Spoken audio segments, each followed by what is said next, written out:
ሰላም የቪዥን ቲዩብ ቤተሰቦች እንደምቆያችሁ እንደምንስደሳችሁ በያላችሁበት ሰላማችሁ ብዝት ይበልላችሁ።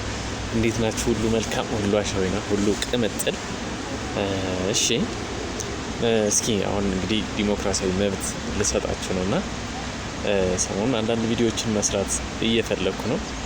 ስለዚህ ስለምን እንደሚሰራላችሁ የእናንተን ሀሳብ አስተያየት እፈልጋለሁ ማለት ነው።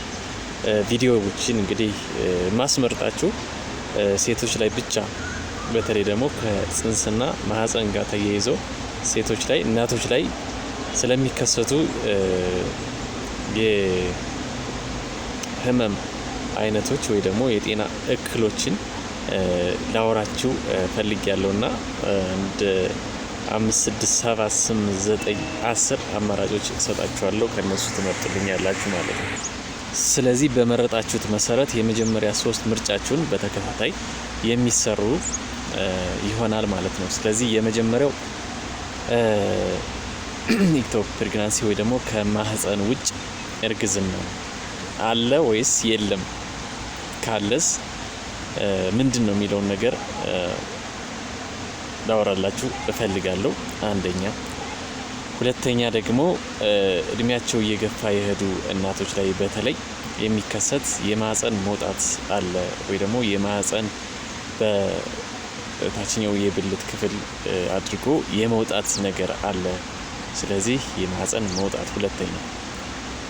ሶስተኛ ያው ከእርግዝና ጋር የተያያዘ ምጥ ሳይደርስ የሽርቷ መፍሰስ ይባላል፣ ፕሮም ይባላል። ስለዚህ ምጥ ከመጀመሩ በፊት የሚፈስ የሽርቷ ችግር ምንድን ነው? ሌላው ደግሞ ጊዜያቸው ሳይደርስ የሚወለዱ ህፃናት እና የሚደርስባቸው ችግር እሱ ሁለተኛው ነው። ሶስተኛ ማነው? አራተኛ የማህፀን በር ካንሰር እሱ ምንድነው? ህመሙስ ምንድነው?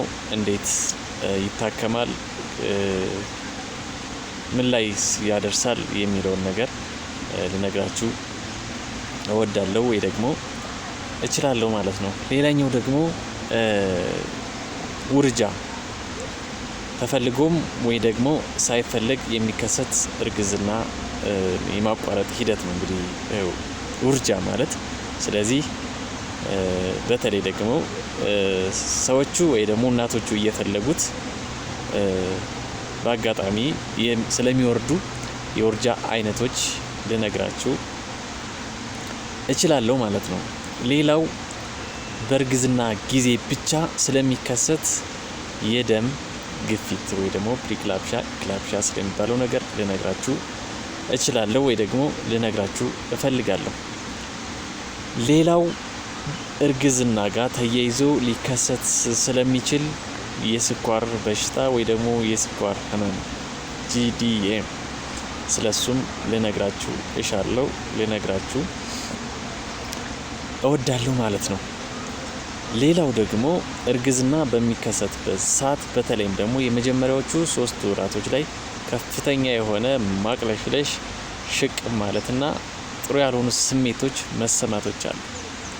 ሃይፐር ኢሜሲስ ግራቪዳረም ይባላል።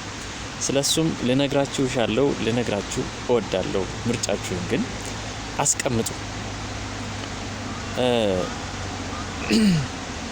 ስለዚህ አሁን ካስቀመጥኩላችሁ የህመም አይነቶች የመጀመሪያዎቹን 3 ቤስት ወይ ደግሞ ምርጫችሁን እጠብቃለሁ። በመጀመሪያ ቪዲዮዎች ይሰራሉ ማለት ነው። ሌላው ደግሞ HIV እና እርግዝና። ስለዚህ አንዲት HIV የተጠቃቸው ደግሞ የኤችአይቪ ቪክቲም የሆነች እናት ከኤችአይቪ ንጹህ የሆነ ልጅ መውለድ ትችላለች አትችልም? የሚደረግላት እንክብካቤስ ምንድነው? መቼ ክትትል ትጀምር የሚለውንም ልነግራችሁ እወዳለሁ። ምርጫችሁ ካደረጋችሁት ማለት ነው። ሌላውና የመጨረሻው እንግዲህ እርግዝና በሚከሰትበትም ሰዓት ሊሆን ይችላል ወይ ደግሞ ከእርግዝና በፊት የተከሰተ የጤና እክል ለምሳሌ የሳምባ ህመም፣ የልብ ህመም፣ የጉበት፣ የኩላሊት ህመም ቢኖር ያለምንም ችግር ልጅ መውለድ ይቻላል አይቻልም? ሊደረጉ የሚገባቸው ቅድመ ጥንቃቄዎችና ሊደረጉ የሚችሉ ክትትሎች ምንድን ናቸው የሚሉትን ነገሮች ልነግራችሁ እወዳለሁ። ምርጫችሁን አሳውቁኝ። በሌላ ቪዲዮ እስከምንከሰት ሰላም ጊዜ ይሁንላችሁ።